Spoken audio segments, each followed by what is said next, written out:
আজ আমার ভাই ফোন চালানোর জন্য মার খেতে খেতে বেঁচে গেল। আসলে হয়েছে কি, সকালে ঠাম্মা ঘুম থেকে উঠেই একেবারে শান্ত ছিল, কাউকে কিছু বলছিলও না। আমরা তো টেনশনে পড়ে গেলাম যে মানুষটা সকালবেলা ঘুম থেকে উঠতে না উঠতে সারা বাড়ি চিল্লাচিল্লি করে মাতিয়ে রাখে, আজকে ঠাম্মার কি হলো। তাই আমি আর আমার ভাই ঠাম্মার কাছে গিয়ে বললাম, ঠাম্মা তোমার কি হয়েছে? তখন ঠাম্মা রেগে গিয়ে আমাদেরকে বললো, সকাল সকাল ঘুম থেকে উঠে মোবাইল নিয়ে পড়ে থাকো, মোবাইল বাদ দিয়ে একটু শিক্ষামূলক জিনিসও তো শিখতে পারো, দুজনেই তাড়াতাড়ি ঘরে যাও এবং বই নিয়ে আসো, আজকে তোমাদেরকে কিছু শিক্ষামূলক জিনিস শিখাবো। তারপরে আমরা বই নিয়ে ঠাম্মার কাছে আসলাম। ঠাম্মা বলল, বই পরে খোলো, প্রথমে আমার দুইটা প্রশ্নের উত্তর দাও। প্রথম প্রশ্ন হলো সুখ কাকে বলে এবং দ্বিতীয় প্রশ্ন হলো দুঃখ কাকে বলে। প্রশ্ন দুইটি শুনে আমি তো বুঝে পাচ্ছি না যে ঠাম্মাকে কি উত্তর দিব, কিন্তু ভাই বলল, ঠাম্মা আমি এই উত্তর জানি। দুঃখ মানে যখন সকাল 7টায় ঘুম ভাঙে তখন জানা যায় এরপরে আর ঘুমানো যাবে না, আর সুখ হচ্ছে যখন রাত 2টায় ঘুম ভাঙে তখন জানা যায় আরো 5 ঘন্টা ঘুমাতে পারবো। এই কথা শুনে ঠাম্মা তো স্যান্ডেল নিয়ে ভাইয়ের পিছনে তাড়া শুরু করলো। ভাই ভাগতে ভাগতে বলল, ঠাম্মা সব থেকে বড় সুখ কি জানো? যখন সকালে ঘুম ভাঙে আর জানতে পারি যে আজকে ছুটির দিন।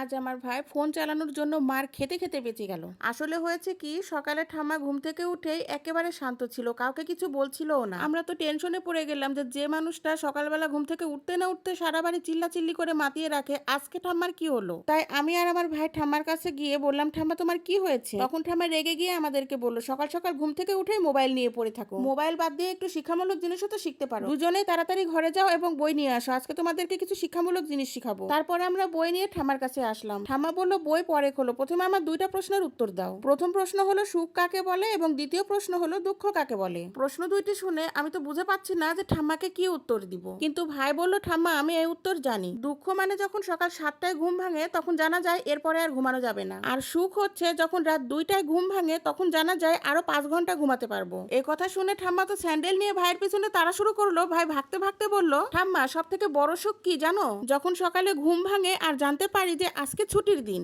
আজ আমার ভাই ফোন চালানোর জন্য মার খেতে খেতে বেঁচে গেল। আসলে হয়েছে কি, সকালে ঠাম্মা ঘুম থেকে উঠেই একেবারে শান্ত ছিল, কাউকে কিছু বলছিলও না। আমরা তো টেনশনে পড়ে গেলাম যে মানুষটা সকালবেলা ঘুম থেকে উঠতে না উঠতে সারা বাড়ি চিল্লাচিল্লি করে মাতিয়ে রাখে, আজকে ঠাম্মার কি হলো। তাই আমি আর আমার ভাই ঠাম্মার কাছে গিয়ে বললাম, ঠাম্মা তোমার কি হয়েছে? তখন ঠাম্মা রেগে গিয়ে আমাদেরকে বললো, সকাল সকাল ঘুম থেকে উঠেই মোবাইল নিয়ে পড়ে থাকো, মোবাইল বাদ দিয়ে একটু শিক্ষামূলক জিনিসও তো শিখতে পারো, দুজনেই তাড়াতাড়ি ঘরে যাও এবং বই নিয়ে আসো, আজকে তোমাদেরকে কিছু শিক্ষামূলক জিনিস শিখাবো। তারপরে আমরা বই নিয়ে ঠাম্মার কাছে আসলাম। ঠাম্মা বলল, বই পরে খোলো, প্রথমে আমার দুইটা প্রশ্নের উত্তর দাও। প্রথম প্রশ্ন হলো সুখ কাকে বলে এবং দ্বিতীয় প্রশ্ন হলো দুঃখ কাকে বলে। প্রশ্ন দুইটি শুনে আমি তো বুঝে পাচ্ছি না যে ঠাম্মাকে কি উত্তর দিব, কিন্তু ভাই বলল, ঠাম্মা আমি এই উত্তর জানি। দুঃখ মানে যখন সকাল 7টায় ঘুম ভাঙে তখন জানা যায় এরপরে আর ঘুমানো যাবে না, আর সুখ হচ্ছে যখন রাত 2টায় ঘুম ভাঙে তখন জানা যায় আরো 5 ঘন্টা ঘুমাতে পারবো। এই কথা শুনে ঠাম্মা তো স্যান্ডেল নিয়ে ভাইয়ের পিছনে তাড়া শুরু করলো। ভাই ভাগতে ভাগতে বলল, ঠাম্মা সব থেকে বড় সুখ কি জানো? যখন সকালে ঘুম ভাঙে আর জানতে পারি যে আজকে ছুটির দিন।